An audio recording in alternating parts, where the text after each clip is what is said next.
નમસ્કાર વિદ્યાર્થી મિત્રો, કેમ છો? બધા મજામાં? સૌપ્રથમ તો બધાને નવા વર્ષના સાલ મુબારક. તમે બધાએ વેકેશન ખૂબ સારી રીતે માણ્યું હશે, ફટાકડા ફોડ્યા હશે, મીઠાઈ ખાધી હશે, બધાનું સ્વાસ્થ્ય સારું હશે. હવે આપણે બીજી ટર્મની શરૂઆત કરશું.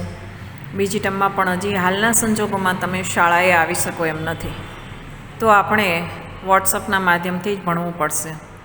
તો હું તમને વોટ્સઅપમાં આપતી રહીશ. અઠવાડિયામાં 2 ગણિતના લેક્ચર મારા આવશે અને તમારે એ લેક્ચર પ્રમાણે જોતા રહેવાનું અને સમજવાનું. ન સમજાય તો મને ફોન કરજો. આપણે અવયવ અને અવયવી વિશે છેલ્લે ભણ્યા હતા અને તમને ચાવીઓ કરાવી હતી, યાદ છે ને બધાને? હવે આજે આપણે સંખ્યાના અવિભાજ્ય અવયવો વિશે વાત કરશું. હવે અવિભાજ્ય અને વિભાજ્ય વિશે મેં તમને અગાઉ વાત કરી હતી, પણ અવયવો કેવી રીતથી આપવા અને પાડવા એ બંને વસ્તુ આજે આપણે સમજવાની છે. અવિભાજ્ય સંખ્યા એટલે જે સંખ્યાને આપણે તે સંખ્યા અને એક સિવાય બીજી કોઈ પણ સંખ્યા વડે ભાગી ન શકીએ એને આપણે અવિભાજ્ય સંખ્યા કહીએ છીએ. દાખલા તરીકે 13, તો 13ને આપણે 1 અને 13થી જ ભાગી શકીએ, એટલે 13 છે એ કેવી સંખ્યા થઈ? અવિભાજ્ય. અને વિભાજ્ય સંખ્યા એટલે એના ઘણા બધા અવયવો. માની લો કે 12 છે, તો 12ને આપણે 1થી ભાંગી શકીએ, 2થી ભાંગી શકીએ, 3થી ભાંગી શકીએ, 4થી ભાંગી શકીએ, 6થી ભાંગી શકીએ અને 12થી ભાંગી શકીએ. એટલે 12ના ઘણા બધા અવયવ આવ્યા, એટલે 12 છે એ કેવી સંખ્યા થઈ? વિભાજ્ય. અને આ ભાગાકારમાં આપણે એક વસ્તુ ધ્યાનમાં રાખવાની છે કે એમાં શેષ ન વધવી જોઈએ. શેષ વધે તો એ સંખ્યા વિભાજ્ય ન કહેવાય. ખ્યાલ આવી ગયો? તો આમાં 13માં આપણે માની લો કે 2થી ભાંગીએ તો 2 × 6 = 12 ને પાછળ એક શેષ વધે ને, 13માંથી 12 જાય તો, એટલે 13 છે એ કેવી સંખ્યા થઈ? અવિભાજ્ય. હવે આપણે અવિભાજ્ય અવયવો કેવી રીતથી મેળવવા એની વાત કરવાની છે. સંખ્યાના અવિભાજ્ય અવયવો 2 રીતથી મેળવાય છે. એક છે તે ગુણાકારની રીત છે અને બીજી છે એ ભાગાકારની રીત છે. આપણે વધારે ભાગાકારની રીત જ તમને બધાને સહેલી પડે છે, પણ ગુણાકારની રીતથી કઈ રીતથી આવે એ તમને સમજાવી દઉં છું. ભાગાકારની રીત તમને બધાને બહુ સહેલી પડે છે અને એનો ઉપયોગ આગળ લઘુત્તમ સામાન્ય અવયવમાં અને વર્ગ મૂળ અને ઘનમૂળ એમાં પણ ઉપયોગ થાય છે. એટલે તમને ભાગાકારની રીત જ વધારે હું દાખલા ગણાવીશ, પણ ગુણાકારની રીતે કઈ રીતથી આવે એ પણ તમારે સમજી લેવું જોઈએ. તો સૌથી પહેલાં હું તમને કહું છું કે આપણે માની લો કે 12ના અવિભાજ્ય અવયવો પાડવા છે. તો હવે 12ને આપણે 2 ભાગ પાડીએ, 2 × 6, તો 2 × 6 = 12 થાય. હવે 2 છે એ પોતે અવિભાજ્ય સંખ્યા છે, 6 છે એ વિભાજ્ય છે, એટલે 6ના પાછા અવયવ પાડવાના. 6ના બીજા અવયવ પડશે 2 × 3. ટેલર બોર્ડ ઉપર કેમ લખવું? ડાબી બાજુએ સૌથી પહેલી લાઈનમાં 12 લખવાના, પછી ખાનું છોડીને બરાબરની નિશાની, પછી ખાનું છોડીને 2 × 6, પછી બરાબરની નીચે પાછી બરાબરની નિશાની કરીને 2 × 2 × 3. હવે બીજા 2 × 3 જે આવ્યા એ 6ના આપણે અવયવ પાડ્યા, એટલે બીજી લાઈનમાં હવે આખી લાઈનનો ગુણાકાર તમારો 12 થવો જોઈએ. પહેલી લાઈનનો ગુણાકાર 2 × 6 એટલે 12 આવ્યો, બીજી લાઈનનો ગુણાકાર 2 × 2 એટલે 2 × 4, એને × 3 એટલે 12 આવી ગયો. તો આ થયા 12ના ગુણાકારની રીતે અવિભાજ્ય અવયવ. હવે આપણે એને પાછા ભાગાકારની રીતથી જોઈએ. તો ભાગાકારની રીતથી આપણે જમણી બાજુ ગણવાના છે. જમણી બાજુ એકમ દશકમાં 12 લખો, એની ડાબી બાજુએ 12ની એક લાઈન છોડી અને બગડો કરવાનો. આમાં ભાગાકારની નિશાની દર્શાવવાની નથી. દેખતામાં ફક્ત લીટી જ કરે છે, આપણે લીટીને બદલે એક લાઈન છોડી દઈએ છીએ. હવે 12માંથી 2નો ભાગ હલાવી તો 2 × 6 = 12, તો બગડાની નીચે છગડો આવશે. હવે 6માંથી 2નો ભાગ હલાવીએ તો 2 × 13 = 6, તો 6ની નીચે 3 આવશે. હવે 3માંથી 2નો ભાગ ચાલે? નિશેષ ભાગાકાર કરવાનો છે? ના, ન ચાલે. એટલે આપણે 3થી જ ભાગ ચલાવવો પડશે. 3 × 3 એટલે 3માંથી 3નો ભાગ 1 વાર, 3ની નીચે એકડો અને 2 બગડાની નીચે તગડો. તો નીચે એકડો આવે ત્યાં સુધી આપણે ગણતરી કરવાની છે. તો હવે આપણી પાસે ડાબી બાજુએ ભાજકમાં 2, 2 અને 3 આવ્યા. તો હવે એનો આપણે ગુણાકાર રૂપે ડાબી બાજુએ ઉપર વયું જવાનું અને ત્યાં લખવાનું 2 × 2 × 3 બરાબર 2 દુ 4 ને 4 તેરી 12. આ ભાગાકારની રીતે પણ અંતે ગુણાકાર કરીને જ આપણે જવાબ આવે છે. એટલે આપણે આ રીત વધારે શીખશું. સમજાઈ ગયું તમને બધાને?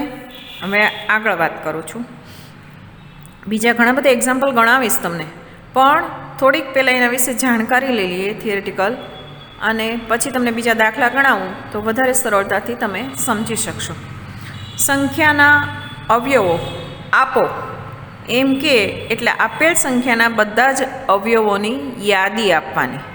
દાખલા તરીકે તમને એમ કે 12ના અવયવ આપો, આપો કે એટલે 12ના અવયવો લખવાનું. આપણે જે પેલી ટર્મમાં મેં તમને યાદી બતાવી હતી એ રીતે 12ને કઈ સંખ્યા વડે ભાગી શકાય? 1 વડે, 2 વડે, 3 વડે, 4 વડે, 6 વડે અને 12 વડે. એટલે આ બધા શું થયા? 12ના અવયવો. હવે એને ટેલર બોર્ડ ઉપર કેમ લખવાના?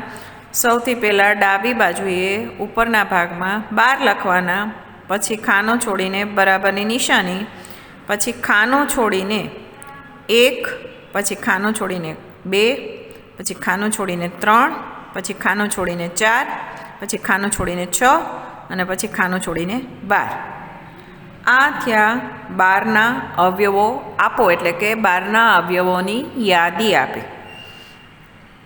હવે તમને સંખ્યાના અવિભાજ્ય અવયવ પાડો, એટલે આપણે સંખ્યાના અવિભાજ્ય અવયવો ગુણાકાર સ્વરૂપે દર્શાવવાના છે. હવે આપોમાં આપણે જોયું અવિભાજ્ય અને વિભાજ્ય બંને સંખ્યા આવે, પણ જ્યારે પાડો કે ત્યારે ફક્ત આપણે અવિભાજ્ય સંખ્યા જ બતાવવાની છે. તો 12ના અવિભાજ્ય અવયવો 12 બરાબર 2 × 2 × 3, 2 દુ 4 ને 4 તેરી 12. હવે આને પણ એવી જ રીતે લખવાના છે. ટેલર બોર્ડ ઉપર ડાબી બાજુએ ઉપર સૌથી પહેલાં 12 લખવાના, પછી ખાનો છોડીને બરાબરની નિશાની, પછી ખાનો છોડીને 2, ખાનો છોડીને ગુણાકાર નિશાની, ખાનો છોડીને 2, ખાનો છોડીને ગુણાકાર નિશાની, ખાનો છોડીને 3. એટલે આ તમારો જવાબ થઈ ગયો. ખ્યાલ આવી ગયો બધાને? આપો અને પાડો બંને વચ્ચે ભેદ છે. અવયવ આપો એટલે એની બધી જ યાદી આપી દેવાની, અને અવિભાજ્ય અવયવ પાડો એટલે તમારે ગુણાકાર સ્વરૂપે દર્શાવવાના છે. ખ્યાલ આવી ગયા? ઓલામાં ખાલી અવયવ જ પૂછ્યું છે, આમાં શું પૂછ્યું છે? અવિભાજ્ય અવયવ પાડો એટલે અવિભાજ્ય સંખ્યા જ બતાવવાની છે. હવે આપણે સહ અવિભાજ્ય સંખ્યા સમજશું. હવે સહ અવિભાજ્ય સંખ્યા એ શું છે? જે બે સંખ્યાઓનો સામાન્ય અવયવ 1 હોય તે બે સંખ્યાઓ સહ અવિભાજ્ય સંખ્યાઓ કહેવાય. દાખલા તરીકે આપણે જોઈએ તો 8 અને 15. હવે 8ના અવયવો આપણે આપીએ તો 1, 2, 4 અને 8 છે. એ જ રીતે 15ના અવયવ આપીએ તો 1, 3, 5 અને 15 છે. તેથી 8 અને 15નો સામાન્ય અવયવ કયો થયો? 1. સામાન્ય એટલે બેયમાં આવતો હોય ને એવો અવયવ. આમ 8 અને 15નો 1 સિવાય સામાન્ય અવયવ નથી. તેથી 8 અને 15 સહ અવિભાજ્ય સંખ્યાઓ છે. ખ્યાલ આવી ગયો? જેનો સામાન્ય અવયવ 1 આવતો હોય એવી બે સંખ્યાઓને આપણે સહ અવિભાજ્ય સંખ્યાઓ કહીએ છીએ. હવે આપણે 42ના અવયવ ભાગાકારની રીતથી પાડશું. બરાબર? હવે પાડવાના છે. બરાબર? જમણી બાજુએ સૌથી પહેલી લાઈનમાં 42 લખ્યા, 42ની ડાબી બાજુએ એક લાઈન છોડી અને 2થી ભાગ હલાવવાનો છે. હવે વિદ્યાર્થી મિત્રો, આમાં સૌથી પહેલાં તમારે તો એ જ યાદ રાખવું પડે, જ્યાં સુધી 2થી ભાગ ચાલતો હોય ત્યાં સુધી 3થી નહીં હલાવવાનો, 3થી હાલતો હોય ત્યાં સુધી 5થી નહીં હલાવવાનો. તમને એમ થશે બેન 4 કેમ ન બોલ્યા? પણ 4થી હાલતો હોય એનો 2થી ભાગ હાલતો જ હોય એટલે હું 4 ન બોલે. પછી 5થી ન હાલતો હોય તો સીધો 7થી હલાવવાનો. તમને પાછું થશે કે બેન 6 કેમ ન બોલ્યા? તો 6થી હાલતો એનો 2થી ને 3થી ભાગ હાલતો જ હોય. જે મેં આગળ તમને કહી દીધું, જ્યાં સુધી 2થી ને 3થી હાલતો હોય ત્યાં સુધી આપણે બીજો આંકડો લેવાનો નથી, એટલે 6 ન લીધા. બરાબર? તો જ્યાં સુધી 2થી હાલતો હોય ત્યાં સુધી બીજી એકેય સંખ્યા નહીં લેવાની, પછી 3થી હાલતો હોય ત્યાં સુધી બીજી એકેય સંખ્યા નહીં લેવાની. 2, 3, 5, 7, 11 આ બધી સંખ્યાઓથી શરૂઆતમાં ભાગ ચાલતો હોય છે, અને પછી તમે વર્ગ અને વર્ગમૂળ શીખશો આગળ 8મા ધોરણમાં, ત્યારે તમને બીજી સંખ્યાઓ મળશે. પણ અત્યારે આટલી સંખ્યાઓથી ભાગ ચાલતો હોય ત્યાં સુધી બીજી સંખ્યા લેવાની જ નથી ભાગાકાર માટે, ભાજક તરીકે. સમજાઈ ગયું? તો હવે આપણે 42ના અવયવ પાડવાના છે. તો સૌથી પહેલાં જમણી બાજુએ 42 લખ્યા, 42ની ડાબી બાજુએ એક લાઈન છોડીને 2 લખ્યા. 42ના 4માંથી 2નો ભાગ 2 વાર આવેલો, એટલે 4ની નીચે 2 મૂક્યા. 2માંથી 2નો ભાગ 1 વાર આવેલો, એટલે 2ની નીચે 1 મૂક્યો. હવે આવ્યા 42ની નીચે 21. 21માંથી 2નો ભાગ ચાલે, કોઈ પણ ઘડિયામાં ક્યાંય કેટલા દુ 21 આવે? ન આવે. આપણે શેષ ન બચે એ રીતે જ ભાગાકાર કરવાનો છે. હવે 21માંથી 2નો ભાગ નથી ચાલતો, તો આપણે શું કરવાનું? 3થી ભાગ લાવવાનો. કેટલા તેરી 21 થાય? તો 7 તેરી. તો 21ના એકડાની નીચે સાતડો આવશે, અને 21ની ડાબી બાજુએ એક લાઈન છોડીને તગડો આવશે. હવે 7માંથી 7નો જ ભાગ હાલે, 1નો ન હાલે, 2નો ન હાલે, 3નો ન હાલે. બરાબર? તો આપણે 7થી ભાગ ચલાવ્યો, તો સાતડાની નીચે એકડો અને સાતડાની ડાબી બાજુએ એક લાઈન છોડીને તગડાની નીચે સાતડો આવશે.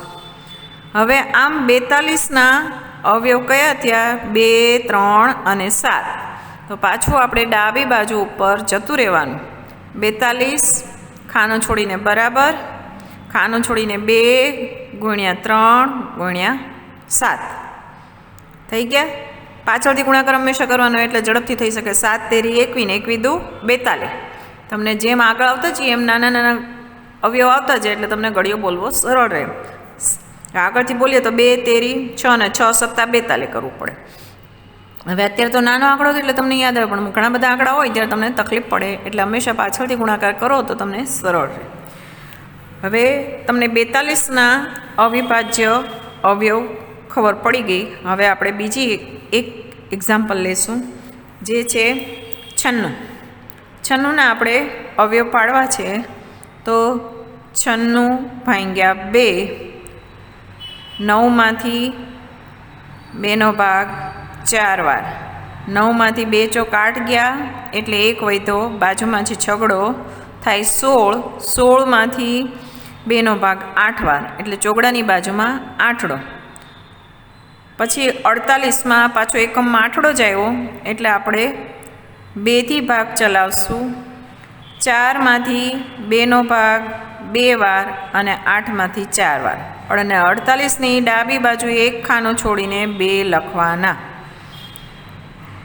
એટલે આપણી પાસે આવ્યા 24. હવે 24માં એકમમાં ચોગડો છે, એટલે આપણે પાછો 2થી ભાગ ચલાવશું. તો 24ની ડાબી બાજુએ એક ખાનો છોડીને બગડો લખવાનો છે. 2માંથી 2નો ભાગ 1 વાર, 4માંથી 2નો ભાગ 2 વાર, એટલે 24ની નીચે આવ્યા 12. 12માં પાછો એકમમાં બગડો છે, એટલે આપણે 2થી જ ભાગ ચાલશે, એટલે 12ની ડાબી બાજુએ એક ખાનો છોડીને બગડો લખવાનો છે. 12ના 1માંથી 2નો ભાગ ન હાલે, એટલે સીધા 12માંથી હલાવ્યો. એકડાની નીચે 0 મૂકો હોય તો મૂકવાનું, નહીંતર ખાનું ખાલી છોડી દેવાનું, અને બગડાની નીચે છગડો. 6 દુ 12 થાય ને, એટલે હવે 6માંથી 2નો ભાગ હલાવવાનો. 6ની ડાબી બાજુએ એક 0 મૂક્યો હોય તો ઠીક છે, નહીંતર 2 ખાના છોડવાના, અને પછી ઉપરનો જે બગડો છે એની નીચે જ બગડો આવવો જોઈએ. 6માંથી 2નો ભાગ 3 વાર, 6ની નીચે 3. હવે 3માંથી 2નો ભાગ ચાલે? ન ચાલે, એટલે આપણે શું કરવું પડે? 3થી જ ભાગ હલાવવો પડે. એટલે 3ની ડાબી બાજુએ ઉપર જે બગડાની લાઈન છે એની નીચે તગડો આવશે, અને 3માંથી 3નો ભાગ 1 વાર. તો 3ની નીચે 1. કયા 3ની નીચે 1? ઓલા 96 વાળી લાઈન હતી ને એની નીચે. બગડાની લાઈન નીચે તો તગડો આવ્યો, એ તગડાની નીચે એકડો નથી કરવાનો. સમજાઈ ગયું? હવે આપણે જોઈએ તો 96ના અવિભાજ્ય અવયવો કયા આવ્યા? તો ડાબી બાજુ ઉપર વયા જવાનું, ત્યાં 96 લખવાના, પછી બરાબરની નિશાની કરવાની, પછી લખવાનું કેટલા બગડા આવ્યા છે આપણે? 1, 2, 3, 4 ને 5.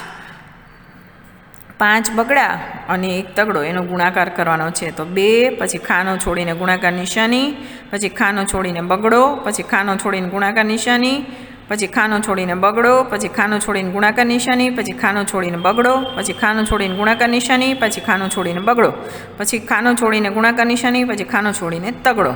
એટલે આમ આપણે 5 બગડા અને 1 તગડાનો ગુણાકાર કર્યો તો આપણી પાસે 96 આવશે. જો આપણે ગણી લઈએ 3 દુ 6, 6 દુ 12, 12 દુ 24, 24 દુ 48, 48 દુ 96.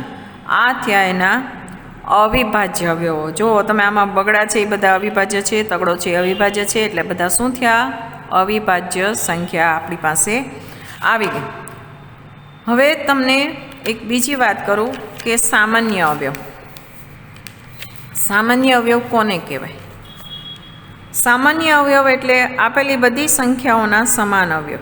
દાખલા તરીકે આપણે 8ના અવયવ આપો એમ કહીએ એટલે 8ને કઈ કઈ સંખ્યા વડે નિશેષ ભાગી શકાય તે લખવું પડે.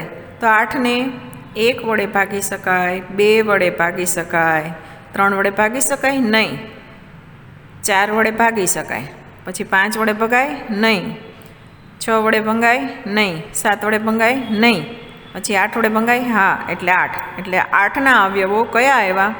1, 2, 4 અને 8. આ થયા 8ના અવયવો. હવે 12ના અવયવો જોઈએ. 12ને 1 વડે ભાગી શકાય હા, 2 વડે ભાગી શકાય હા, 3 વડે ભાગી શકાય હા, 4 વડે ભાગી શકાય હા. એટલે 1, 2, 3 ને 4 એના અવયવ આવ્યા. હવે 5 વડે ભાગી શકાય? ન ભાગી શકાય એટલે 5 વડો નહીં લખવાનો. પછી 6 વડે ભાગી શકાય? તો હા, 6 દુ 12 થાય એટલે 6 લખવાનો. પછી 7 વડે ભાગી શકાય? નહીં એટલે નહીં લખવાનો. 8 વડે ભાગી શકાય? તો નહીં લખવાનો. 9 વડે ભાગી શકાય? ન ભાગી શકાય એટલે નહીં લખવાનો. 10 વડે ભાગી શકાય? ન ભાગી શકાય એટલે 10 નહીં લખવાના. 11 વડે ભાગી શકાય? નહીં એટલે નહીં લખવાના. પછી 12 વડે? હા, 12 વડે ભાગી શકીએ એટલે એની યાદીમાં 12 લખવાના. એટલે 12ના અવયવો કયા આવ્યા? 1, 2, 3, 4, 6 અને 12. આમ જોઈએ તો બધા જ આ બધા કેવા કહેવાય? નિશેષ. જો 1, 12 એકા 12 એટલે 1 આવે, 2 છક 12 એટલે 2 આવે, 3 ચોક 12 એટલે 3 આવે, 4 તેરી 12 એટલે 4 આવે, 6 દુ 12 એટલે 6 આવે અને 12 એકા 12 એટલે 12 આવે. સમજાઈ ગયું બધાને? તો આ એના અવયવ થયા.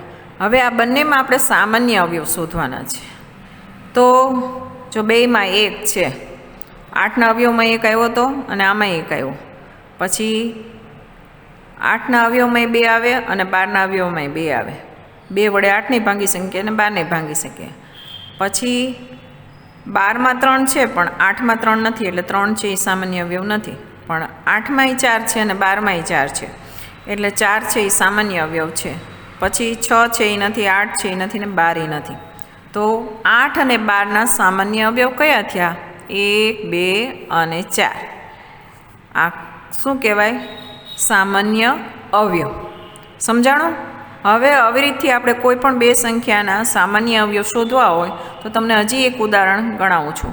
આપણે 15 અને 20ના સામાન્ય અવયવો જોઈએ. 15ને આપણે કઈ કઈ સંખ્યા વડે ભાગી શકીએ? સૌથી પહેલાં તો એ યાદી કરવી પડે. ડાબી બાજુએ સૌથી પહેલાં 15 લખવાના, પછી ખાનો છોડીને બરાબરની નિશાની, પછી ખાનો છોડીને એના અવયવો લખીએ છીએ.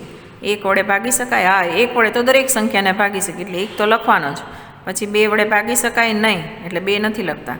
3 વડે ભાગી શકાય? હા, 3 પંચા 15 એટલે 3 લખવાના. પછી 4 નહીં. 5 વડે ભાગી શકાય? 5 તેરી 15 હા, 5 લખી શકાય એટલે 1, 3 ને 5 આપણે લખ્યા. પછી 6 નહીં, 7 નહીં, 8 નહીં, 9 નહીં, 10 નહીં, 11 નહીં, 12 નહીં, 13 નહીં, 14 નહીં, 15 હા, 15 ભાગ્યા 15 તો કરી શકીએ એટલે 15 આવશે. બરાબર? આવી જ રીતે આપણે 20ના અવયવ જોવાના છે. 20ના અવયવો જોઈએ તો 20ને 1 વડે ભાગી શકાય? હા. 2 વડે ભાગી શકાય? 2 દાણ 20 હા. પછી 4 વડે 4 પંચા 20 હા. પછી 5 વડે હા, 5 ચોક 20. પછી 6, 7, 8, 9 નહીં આવે. પછી 10 વડે ભાગી શકશું એટલે 10 દુ 20 એટલે 10 લખવાના અને 20 એકા 20 એટલે 20 લખવાના. એટલે આમ જોઈએ તો 15ના અવયવ 1, 3 અને 5 આવ્યા. આ ત્રણેય સંખ્યા વડે આપણે નિશેષ ભાગી શકીએ છીએ એટલે. અને 20ના અવયવો જોઈએ તો 1, 2, 4, 5, 10 અને 20. હવે આ બેમાંથી સામાન્ય અવયવ આપણે જોઈએ તો બંનેમાં 1 અને 5 એ સામાન્ય અવયવ છે. ખ્યાલ આવી ગયો? એટલે આ બેમાં 1 અને 5 આપણો સામાન્ય અવયવ થયો. હવે સામાન્ય અવયવ તમને કોઈ પણ સંખ્યાનો કહો તો તમે શોધી બતાવી શકો ને, બરાબર? તો આપણે હવે આગળ છીએ.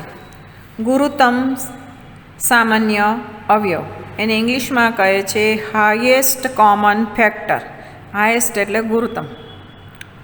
આપેલી સંખ્યાઓના સામાન્ય અવયવોમાં જે અવયવ સૌથી મોટો હોય તે અવયવને આપેલી સંખ્યાનો ગુરુત્તમ સામાન્ય અવયવ કહે છે. આ આપણે અત્યારે જે રીત કરી રહ્યા છે એ જ રીતે આપણે ગણવાનું છે. ગુરુત્તમ સામાન્ય અવયવને ટૂંકમાં ગુસાઅ અથવા HCF, ઇંગ્લિશમાં HCF કહે છે, હાઈએસ્ટ કોમન ફેક્ટર. અને ગુજરાતીમાં ગુરુત્તમ સામાન્ય અવયવ એટલે ગુસાઅ. આપણે આખું લાંબુ ન બોલવું પડે ને, એટલે ગુસાઅ અને HCF એમ બોલાય છે. હવે માની લો કે તમારે 16 અને 24નો ગુસાઅ શોધવો છે. તો પહેલાં તમને ગુણાકારની રીતે બતાવું છું. અવયવ આપણે આપો કીધું હતું ને, એ આખી રીતથી તમને બતાવું છું, પછી તમને ભાગાકારની રીતથી બતાવીશ, બરાબર? સૌથી પહેલાં 16ના અવયવ કયા કયા આવશે? 1, 2, 4, 8 અને 16. આ 16ના અવયવ થયા. આ સિવાય 1 થી 16 વચ્ચેની કોઈ પણ સંખ્યાને આપણે 16 વડે નિશેષ ભાગી શકતા નથી, એટલે ન આપણે લખ્યા. એ જ પ્રમાણે 24ના અવયવ લઈએ. 1, 2, 3 અઠા 24, 12 દુ 24, 4 છક 24, 6 ચક 24, 8 તેરી 24, 12 દુ 24 અને 24 એકા 24. એટલે કયા થયા? 1, 2, 3, 4, 6, 8, 12 અને 24. આ બધા 24ના અવયવો થયા. હવે 16 અને 24માં સામાન્ય અવયવ કયા કયા?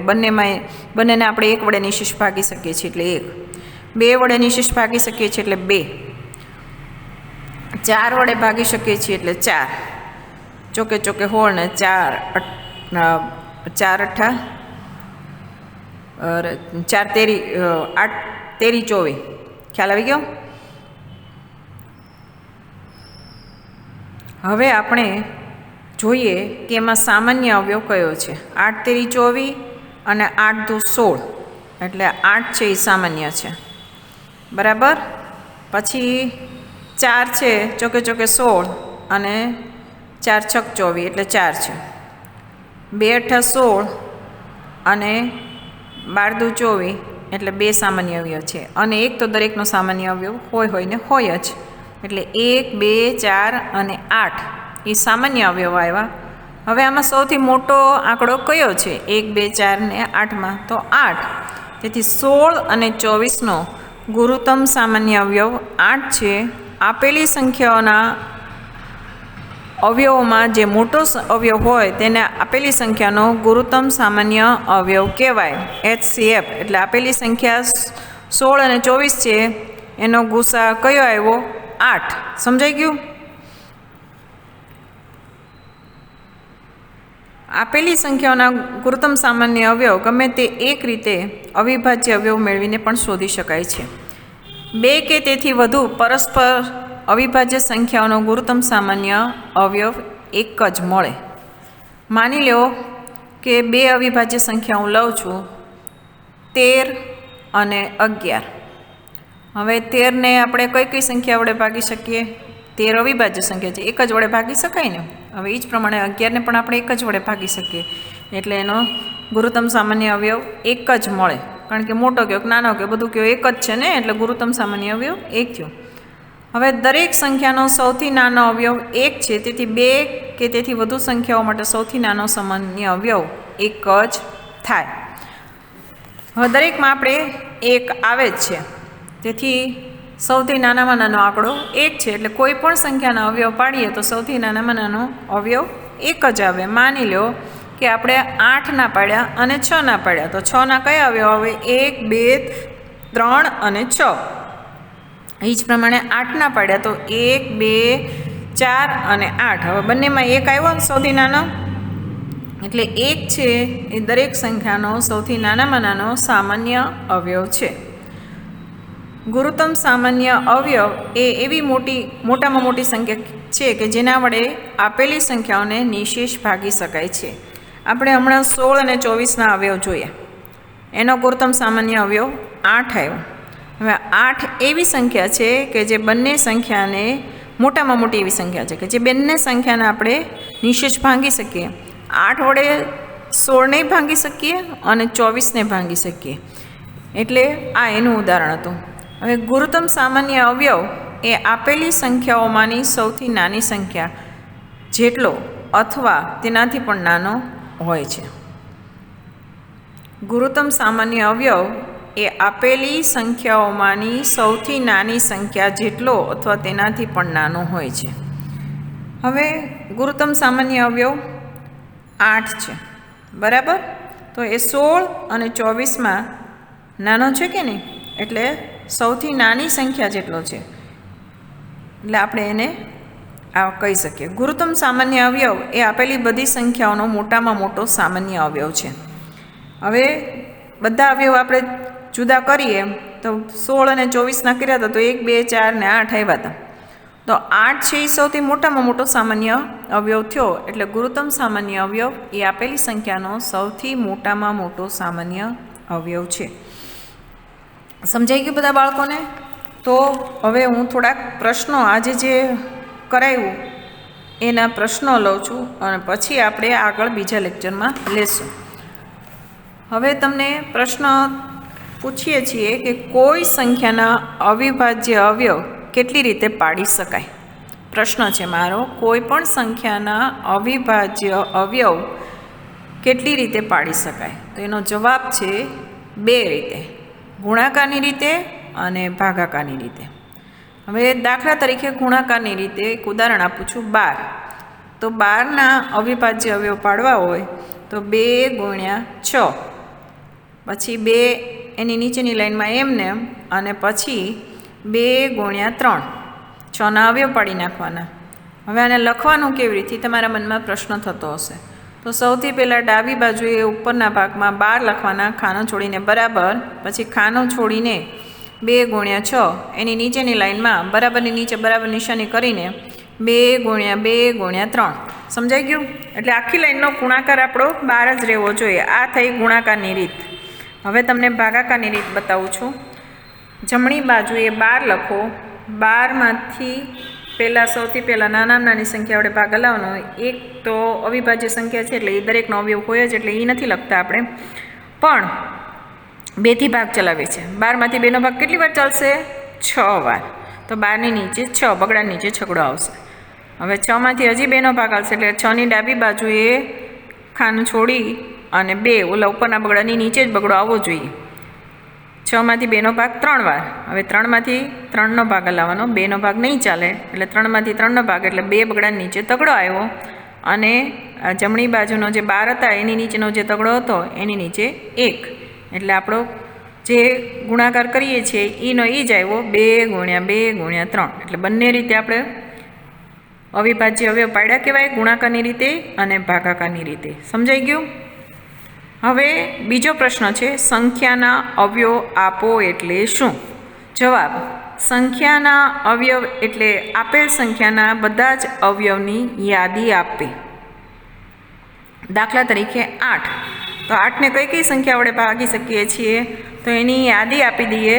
તો સૌથી પહેલાં ઉપર ટેલર બોર્ડ ઉપર ડાબી બાજુએ 8 લખવાના, ખાનું છોડીને બરાબર નિશાની, પછી ખાનું છોડીને 1, પછી ખાનું છોડીને 2, ખાનું છોડીને 4, ખાનું છોડીને 8.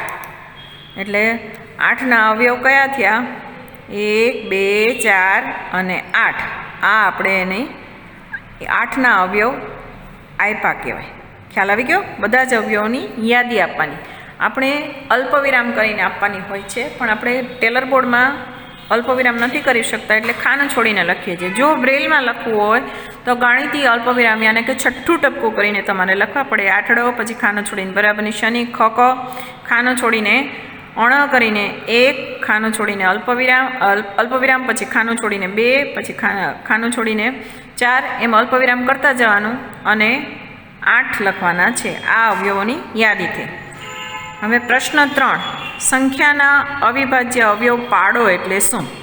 જવાબ: સંખ્યાના અવિભાજ્ય અવયવ પાડો એટલે આપેલ સંખ્યાના અવિભાજ્ય અવયવો ગુણાકાર સ્વરૂપે દર્શાવવા. દાખલા તરીકે 12 આપવા છે તો 12 અવયવ આપણે કેવી રીતે આપશું? ડાબી બાજુએ ઉપર ટેલર પડ ઉપર 12, ખાનું છોડીને બરાબર, ખાનું છોડીને 2 × 2 × 3. આ થયા અવિભાજ્ય અવયવ પાડોનો જવાબ. હવે પ્રશ્ન 4, સહ અવિભાજ્ય સંખ્યા એટલે શું? જે બે સંખ્યાનો સામાન્ય અવયવ 1 હોય તે બે સંખ્યાઓને સહ અવિભાજ્ય સંખ્યા કહેવાય. દાખલા તરીકે 8 અને 15. 8ના અવયવો કયા આવશે? 1, 2, 4, 8. 15ના અવયવો 1, 3, 5, 15 છે. આમાં 1 સિવાય સામાન્ય અવયવ નથી. તેથી 8 અને 15 સહ અવિભાજ્ય સંખ્યાઓ છે. સમજાણું ને બાળકો? બસ તો અહીંયા સુધી રાખીએ છીએ.